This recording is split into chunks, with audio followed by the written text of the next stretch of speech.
Satyabama Institute of Science and Technology, Chennai and Sriperumbudur. Yercaud சட்டமன்ற தொகுதி மக்கள் வெள்ளத்தில் சூழ்ந்து கடல் போல் மக்கள் வெள்ளம் காய்ச்சிருக்கு.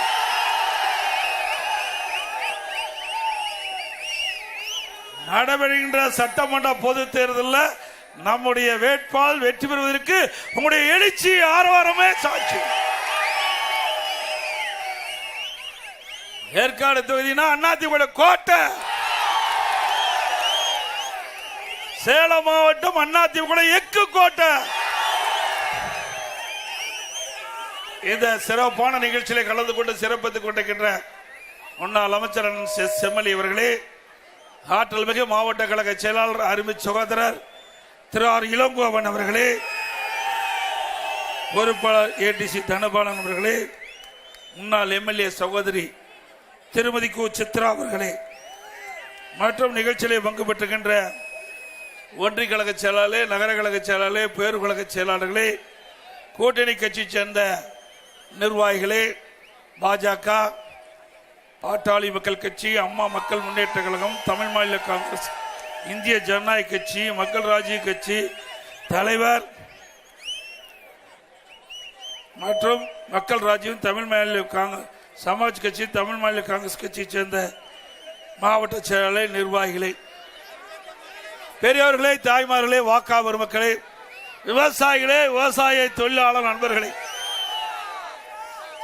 இன்றைக்கு மலைவாழ் மக்களே, இன்றைக்கு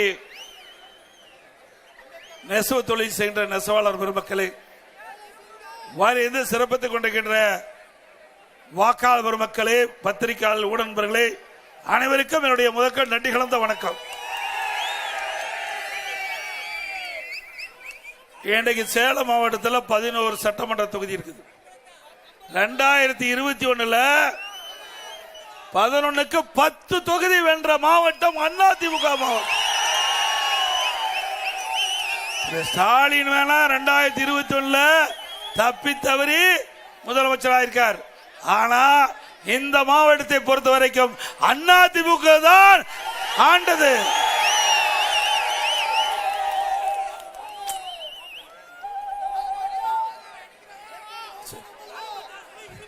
அதே போல 2021 வரை 2021 வரை நம்முடைய சேலம் மாவட்டம் முழுவதும் ஏற்காடு சட்டமன்ற தொகுதி மட்டுமல்ல, சேலம் மாவட்டம் முழுவதும் மக்கள் என்னென்ன கோரிக்கை வைத்தார்களோ அந்த கோரிக்கைகள் பெரும்பாலும் நிறைவேற்றப்பட்டிருக்கிறது. கிராமத்திலிருந்து நகர வரை சிறப்பான சாலை எல்லாம் செஞ்சு கொடுத்திருக்கிறோம். இன்றைய தினம் நம்முடைய அனைத்து இந்திய அண்ணா திராவிட முன்னேற்ற கழக தலைமையில் அமைக்கப்பட்ட கூட்டணி, தேசிய ஜனநாயக கூட்டணியும் அதிமுகவும் இணைந்து இந்த தேர்தல் நாம் சந்திக்கிறோம்.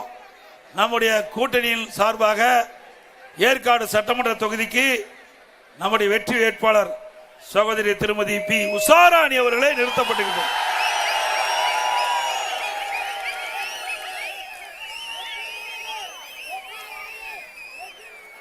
நம்முடைய வெற்றி வேட்பாளருக்கு இரட்டை சின்னத்திலே வாக்களித்து வெற்றி பெற செய்யுங்க. நம்முடைய சின்னம் பொன்மனச்சம்மாள் புரட்சி தலைவர் எம்ஜிஆர் சின்னம், அம்மா அவர்களின் சின்னம், விவசாயிகள் சின்னம், தொழிலாளிகள் சின்னம், ஏழைகள் சின்னம், வெற்றி சின்னம். வாக்களிப்பீர் இரட்டை இலைக்கு. இன்றைய தினம் ஸ்டாலின் சொல்றாரு, திமுக கூட்டணியில நிறைய கட்சி இருக்குதுன்னு. கட்சி இருக்கிறது உண்மைதான், வாக்கு இல்லையா? ஆள் இருக்கிறது உண்மைதான், ஆனா அங்க வெற்றி வாய்ப்பு இல்லை. அதிமுகவில் கூட்டணியுடைய எண்ணிக்கை குறைவாக இருந்தாலும் நம்முடைய கூட்டணி வலிமையான கூட்டணி. நம்ம கூட்டணி இருக்கின்ற கட்சிகள் வாக்கு வங்கிகள் நிறைந்த கூட்டணி, அப்படித்தானே? திமுகவில் 2021 எந்தெந்த கட்சியில அந்த திமுக கூட்டணி வச்சதோ அந்த கட்சி தான் எப்போ கூட்டணி வைக்குது. ஆனா இந்த பத்திரிகையாளர் ஊடகம் இந்த முதலமைச்சர் ஸ்டாலினுடைய பரப்புரையை நம்பி கருத்துக்களை வெளியிட்டிருக்கிறாங்க. 2021 சட்டமன்ற பொதுத் தேர்தல் திமுக தலைமையில் எந்தெந்த கூட்டணி அங்க வைத்ததோ அதே கூட்டணி தான் இப்பொழுதும் அந்த கூட்டணியில தொடர்றாங்க. ஒரே ஒரு கட்சி, அது எந்த கட்சி போய் சேர்ந்திருக்குது? தேமுதிக. ஏங்க, நாம கஷ்டப்பட்டு உழைச்சு அதுக்கு ஒரு வாய்ப்பு கொடுத்தோம், நம்ம மறந்துட்டாங்க. இன்னைக்கு ஒருவர் கடுமையான நோயால் பாதிக்கப்பட்டு சிகிச்சை பெறுகின்ற பொழுது வெண்டிலேட்டர் பொருத்துவோம். அப்படி அந்த கட்சிக்கு நாம ஒரு காலகட்டத்தில் உதவி செஞ்சோம். ஆனா அவள் உதவி மறந்து நம்மளையே பேசுறாங்க. பேசிட்டோம், தவறு இல்லை. அதை விமர்சனம் செய்வதற்கு நாங்க அந்த விமர்சனத்தை நாங்க ஏற்றாக்கு தகுந்த பதிலை நிச்சயம் கொடுப்போம். அதிமுக பொறுத்த வரைக்கும் எங்களுக்கு யாரெல்லாம் உதவி செய்யறோ அவர்களெல்லாம் ஏனியில ஏற்றி விடுவது போல ஏற்றி விடுகின்ற கட்சி அதிமுக கட்சி. திமுக கட்சி பொறுத்த வரைக்கும் ஏனியில ஏற வரைக்கும் பார்த்து உச்சியில் போகும்போது ஏணி பிடிக்குவான். அப்படிப்பட்ட கட்சியில் தான் போய் நம்ம கூட்டணி சேர்ந்திருக்காங்க.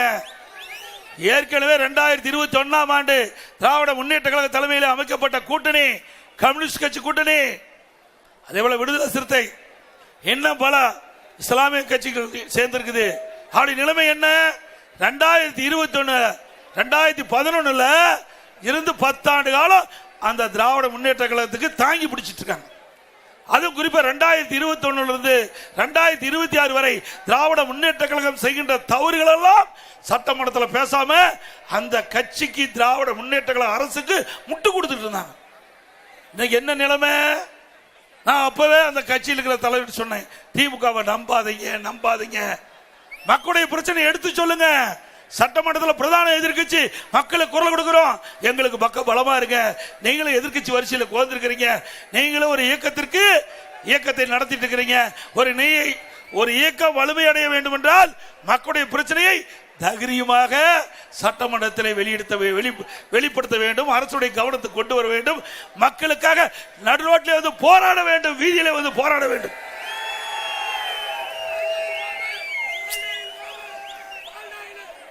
ஆனா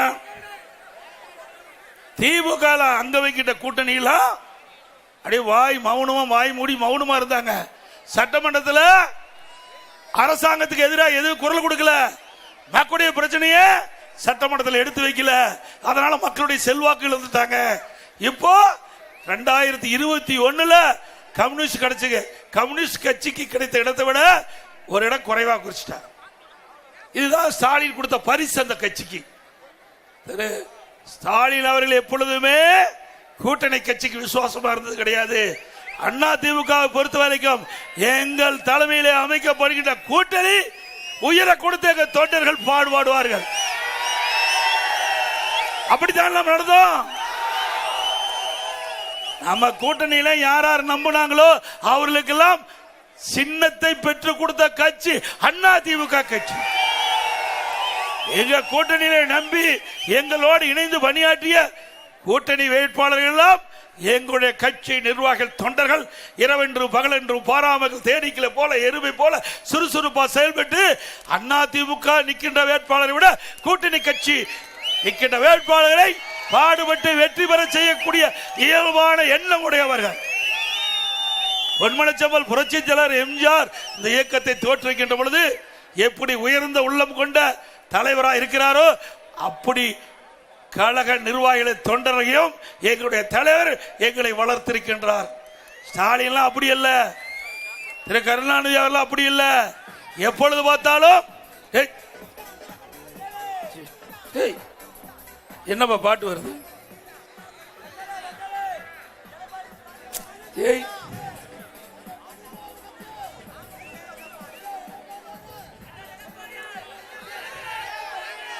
ஆக அதிமுக பொறுத்த வரைக்கும் தொண்டர்ந்து நிர்வாகி வரை யார் நிற்கிறாங்க இல்ல, தலைமை என்ன சொல்லுதோ அதை நடைமுறைப்படுத்தக்கூடியவர்கள் அதிமுக.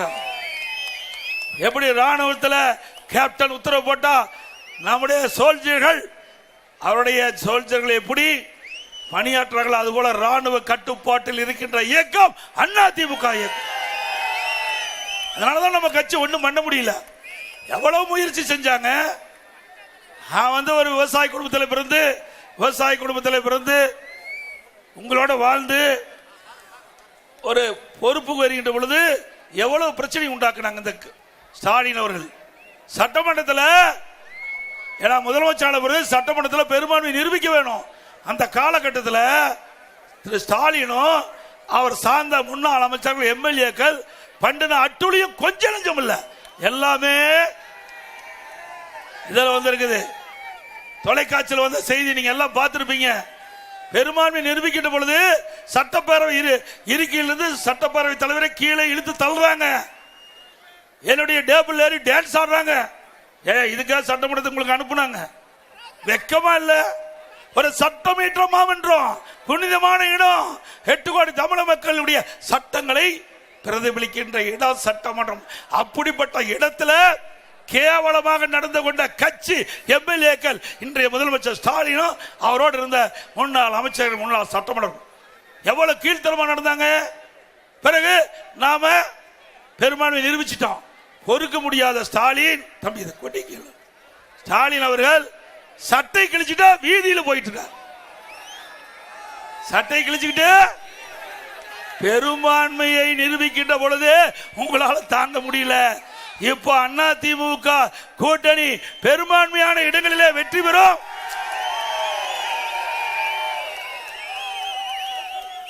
அதிமுக தனி பெரும்பான்மையோட ஆட்சி அமைக்கும். தம்பி கொடி இந்த கொண்டாப்பா. ஆட்சி அமைக்கின்ற பொழுது ஸ்டாலினுடைய மனநிலை எப்படி இருக்கும் நீங்களே கற்பனை பண்ணி பார்த்து. ஏற்கனவே சட்டை கிழிச்சிட்டு வீதியில போனவரு இப்போ எப்படி போவாருன்னு மக்களே முடிவு பண்ணிக்க. இதுக்குள்ள என்னென்னலாம் பேசுறாங்க. ஏப்பா அப்பா ஸ்டாலின் ஒரு பக்கம் பேசுறாரு, மகன் உதயநிதி ஒரு பக்கம் பேசுறாரு, உதயநிதியோட அத்தை கனிமொழி ஒரு பக்கம் பேசுறாங்க. ஆளாளுக்கு பேசுறாங்க. ஐயா யாரு வேணாலும் எது வேணாலும் பேசட்டும்.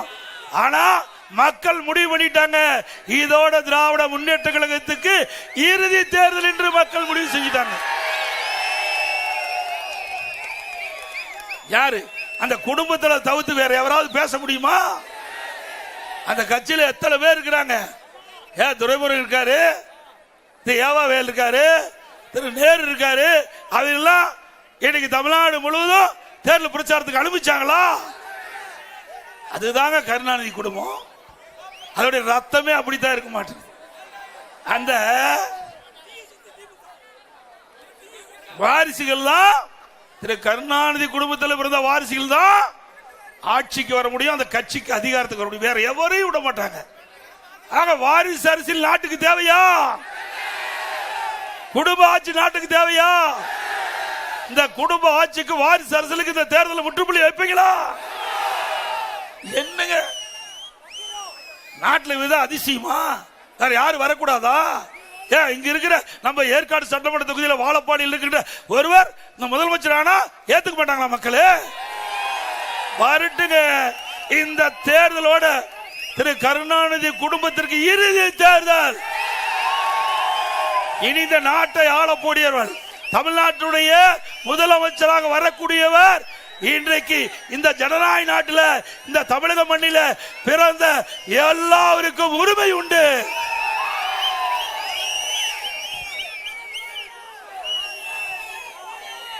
அதோட இன்றைய தினம் இந்த ஆட்சி வந்த பிறகு சட்ட ஒழுங்கு அடியோடு சீர்குலைந்து விட்டது. இன்றைக்கு சட்ட ஒழுங்கு சந்தி சிரிக்கின்ற அளவிற்கு இன்றைக்கு நிலைமை மாறி போச்சு. ஒரு காலத்தில் தமிழ்நாடுன்னா ஸ்காட்லாந்து காவல்துறைக்கு இணையாக போற்றப்பட்ட காவல்துறை இன்றைக்கு திமுகவுக்கு ஏவல் துறையா மாறிட்டு. காவலருக்கே பாதுகாப்பு இல்ல, காவலருக்கு பாதுகாப்பு இல்ல. இன்றைக்கு நாம கிராமத்தில் ஆடு மாடு மேயக்கூடாது என்பதற்காக பயிருக்கு வேலி அமைப்போம். அதுபோல மக்களுக்கு பாதுகாப்பு இருப்பது காவல்துறை. அப்படிப்பட்ட காவல்துறைக்கே பாதுகாப்பு இல்லாத ஒரு அரசாங்கம் தொடர வேண்டுமா? சிந்திச்சு பாருங்க. இன்னைக்கு போதை ஆசாமி தொலைக்காட்சியில் பார்த்தா எகிரி எகிரி காவலர் அடிக்கிறான். அது மட்டும் இல்ல, இன்னைக்கு தமிழகத்தில் போதைப் பொருள் நடமாட்டம் அதிகரித்து விட்டது. போதைப் பொருள் உண்மைதானே? எது கிடைக்குதோ இல்லையோ கஞ்சா எல்லா இடத்துலயும் கிடைக்குது. கிடைக்குதுல்ல? உண்மைதானே? இன்றைக்கு இந்த கஞ்சா போதைப் பொருள் பல வடிவத்தில் விற்பனை ஆகுது. திரவ வடிவத்தில் வருதுங்கிறாங்க, சாக்லேட்ல வருதுங்கிறாங்க, அப்புறம் ஊசி மூலமாக இந்த கஞ்சா மாற்றப்பட்டு வருவதா சொல்றாங்க. இப்படி கஞ்சா விற்பனை தமிழகத்தில் அமோகமா நடக்குது. இன்றைக்கு இந்த கஞ்சா விற்பனையை தடுக்க வேண்டும் என்று பல முறை சட்டமன்றத்தில் குரல் கொடுத்த இந்த முதலமைச்சருக்கு செவி சாய்க்கல. இன்றைக்கு இந்த அரசாங்கத்திற்கு எச்சரிக்கை கொடுத்தோம், பத்திரிகை வாயிலாக ஊடக வாயிலாக பேட்டி கொடுத்தோம். அப்பொழுதோ இந்த கஞ்சா விற்பனையை தடுக்க இந்த அரசு முன் வரல. ஏன்னா கஞ்சா விற்கிறவர்களே திமுக கட்சியுடைய துணை ஒன்றுதான் விற்பாங்க. உண்மைதானே? திமுக கட்சியுடைய நிர்வாகிகள் அவர்கள் துணை இருப்பதாக செய்தி. ஆக 2022ஆம் ஆண்டு 2022 23ஆம் ஆண்டு நான் கருதுகிறேன், இன்றைய முதலமைச்சர் காவல்துறையினுடைய பொறுப்பை வகிக்கிறார். அவர் மானிய கோரிக்கை வருது. அந்த மானிய கோரிக்கையில தம்பி வடி ஆட்டாத பாங்க, இது தடப்படுது, நேரல தடப்படுது. இன்றைய தினம் அந்த மானிய கோரிக்கை வரும்போது முதலமைச்சர் மானிய கோரிக்கை புத்தகத்தை வச்சுக்கிறார். அதுல படிச்சு பார்க்கும்போது அதுல ஒரு கருத்து சொல்லியிருக்காரு. 20ஆம் பக்கம் 2வது பேராவில் பள்ளிக்கு அருகில கல்லூரிக்கு அருகில கஞ்சா கண்டுபிடிக்கப்பட்டது 2348 பேர், கைது செய்யப்பட்டது 148 பேர். நான் கேள்வி கேட்ட முதலமைச்சர் அவர்களே, இந்த இலாக்காக்கு யார் பொறுப்பு? நான் தான் பொறுப்புனார் திரு ஸ்டாலின். அப்படின்னா இந்த கொள்கை விளக்க குறிப்பை அடுத்தது வருது. எல்லாம் தயாரா இருக்கிறீங்க 10 ரூபாய்க்கு. அப்புறம் ஸ்டாலினை கேட்டேன், இந்த கொள்கை விளக்க குறிப்பை யார் நீங்க சட்டமன்றத்தில் சமர்ப்பித்தீங்க? நான் தான் சமர்ப்பித்தனார். 20ஆம் பக்கத்தை எடுங்க, 2வது பேரா படிங்க, அதுல என்ன போட்டிருக்குன்னு பாருங்க. படிச்சு பார்த்தார். ஆக 2348 பேர் பள்ளிக்கு அருகில கல்லூரிக்கு அருகில இந்த போதைப் பொருள் கண்டுபிடிக்கப்பட்டது என்று நீ கொடுக்கப்பட்டு விட்டு அதில் கைது செய்யப்பட்ட 148 பேர் கஞ்சா வைத்திருந்தாலும் குற்றம், அதே போல விற்றாலும் குற்றம், கொண்டு போனாலும் குற்றம். இப்படி இருக்கும்போது நீங்களே உங்களுடைய காவல்துறை மானிய கோரிக்கையில கஞ்சா வைத்திருந்ததாக கண்டுபிடிக்கப்பட்டு சொன்னா கைது பண்ணிருக்கணும்னு சொன்னேன். எந்த பதிலும் இல்ல. மற்றவெல்லாம் திமுக காரன். 148 பேர் போக மீதி எல்லாம் திமுக காரன். எப்படி கைது பண்ண முடியும்? இப்படி இருக்கும் போது எப்படி கஞ்சாவை கட்டுப்படுத்த முடியும்? அதனால இந்த முதலமைச்சருக்கு வரைக்கும் தமிழகத்தில் போதைப் பொருள் நடமாட்டத்தை தடுக்க முடியாது. அதிமுக நிச்சயமா உங்க துணை கொண்டு 100% ஆட்சிக்கு வரும். ஆட்சிக்கு உடனே 3 மாதத்தில் தமிழகத்தில் கஞ்சாவை முழுமையாக ஒழிக்கப்படும். சட்டத்தின் ஆட்சி நடக்கும். நான் சேலம் மாவட்டத்தை சேர்ந்தவன், உங்களுடைய மாவட்டத்தை சேர்ந்தவன். 4 ஆண்டு 2 மாத காலம் நான் சிறப்பான ஆட்சி கொடுத்தோம். அந்த காலகட்டத்தில் போதைப் பொருள் நடமாட்டத்தை முற்றிலும் ஒடுக்கப்பட்டது. அதே போல நான் முதலமைச்சர் பொறுப்பேற்கின்ற பொழுது கடுமையான சோதனை, வறட்சி, 2017 கடு வறட்சி, குடிப்பதற்கு கூட மக்களுக்கு தண்ணீர் கிடைக்காத ஒரு சூழ்நிலை, அதை சரி செஞ்சோம். பிறகு புயல் டெல்டா மாவட்டத்தை புரட்டி போட்டது, அதை சரி செஞ்சோம். பிறகு கொரோனா, 1 வருஷம் யாரும் வர முடியல, வர முடிஞ்சுதா? இன்றைக்கு கண்ணுக்கு தெரியாத காற்றில் விஷக்கருவிகள், கொரோனா என்ற விஷக்கருவி பரவி அது யாராவது பாதிக்கப்பட்டா உடனடியா உயிருக்கு ஆபத்து ஏற்படுகின்ற சூழ்நிலை. அந்த காலகட்டத்தில் கூட அதிமுக அரசு சிறப்பாக செயல்பட்டு, திறமையா செயல்பட்டு, விலை மதிக்க முடியாத உயிரை காப்பாற்றிய அரசாங்கம் அதிமுக அரசாங்கம். Satyabama Institute of Science and Technology, Chennai and Sriperumbudur.